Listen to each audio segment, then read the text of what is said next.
So hari ni akak ni ada hantar kereta dia. Kereta dia ada masalah bunyi tau. Korang cuba dengar bunyi apa dia. Okey, kalau kita buka pintu. Ui. Kalau tutup balik pun dia bunyi macam ni.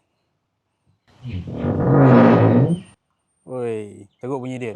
So kita nak pakai produk apa hari ni? Kita nak pakai produk Q Plus Spray Grease. Kita nak pakai ni untuk hilangkan bunyi dia. So first kita buka and then kita ambil dia punya muncung ni. Cucuk je muncung dia. Ni korang akan dapat free lah sekali bila korang beli benda ni. So korang kena spray kat mana? Okay, first korang kena spray kat sini. Sini satu. Okay, kat sini satu. Okay, second korang kena spray kat dalam dia. Yang ni yang paling penting, korang kena spray kat dalam dia.